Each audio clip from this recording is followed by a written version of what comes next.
नमो शिवाय।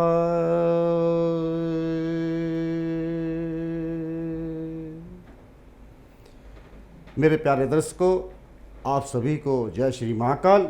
बाबा भोलेनाथ की विशेष कृपा आप पर बनी रहे। आपको इस भयमुक्त वातावरण से निकालने के लिए मेरे भोले भंडारी आपकी सदैव सहायता करते रहे। इन्हीं शब्दों के साथ दर्शकों, आज मैं आपको एक रोचक बात बताने जा रहा हूं, जो श्रावण के महीने में शिव, महाकाल और भोले भंडारी नाम सब एक ही है। भोले बाबा को 108 नामों से जाना जाता है पृथ्वीलोक पर।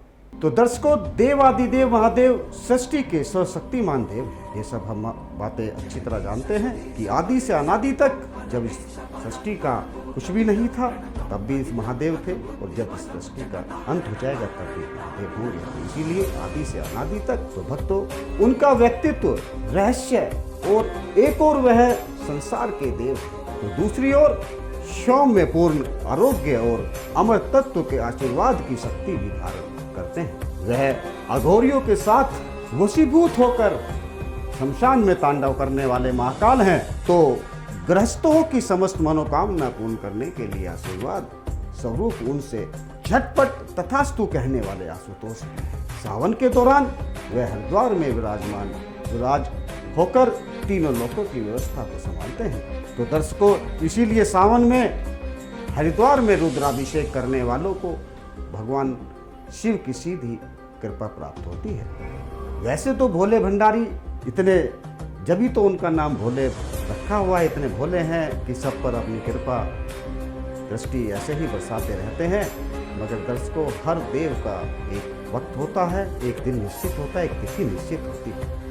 तो श्रावण मास, जैसा कि हम सबको ज्ञात है, भगवान भोलेनाथ के लिए समर्पित है, जिसमें समस्त संसार के शिव भक्त अपने अपने शिवालयों में जाकर अपने अपने पास जितने भी हमारे यहाँ 12 ज्योतिर्लिंग हैं, चाहे हरिद्वार हो, चाहे बाबा महाकाल की नगरी अवंतिकापुरी उज्जैन है, चाहे सोमनाथ जी हैं, चाहे बाबा बैद्यनाथ का धाम झारखंड हो, तो सभी शिव भक्त अपनी अपनी श्रद्धा के अनुसार कोई कांवड़ लेके आता है, कोई जलाभिषेक करता है, कोई अपने अपने तरीके से भगवान को मनाने की कोशिश करते हैं।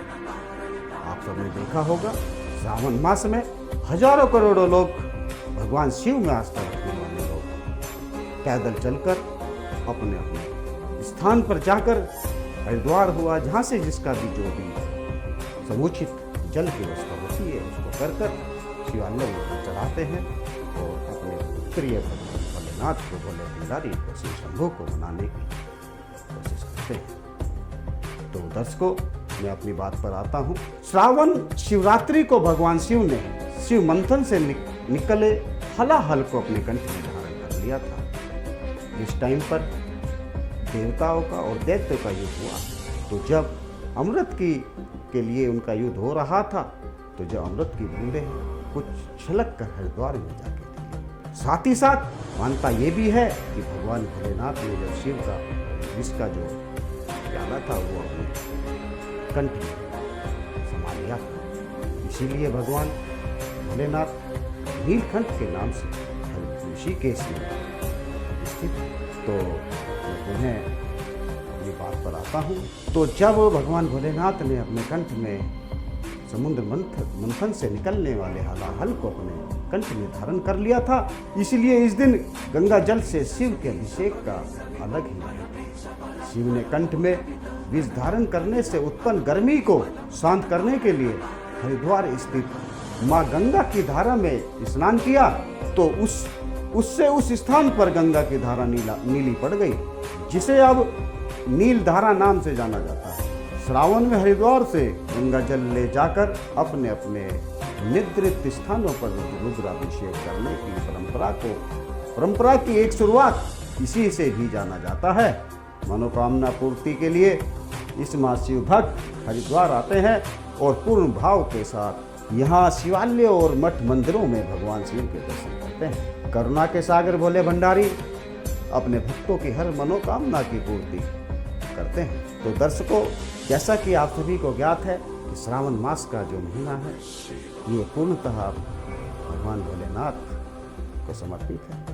भगवान भोलेनाथ को सभी भक्त, शिव भक्त को अपने अपने तरीके से उनको खुश करने के अपने तरीके से मनाते हैं।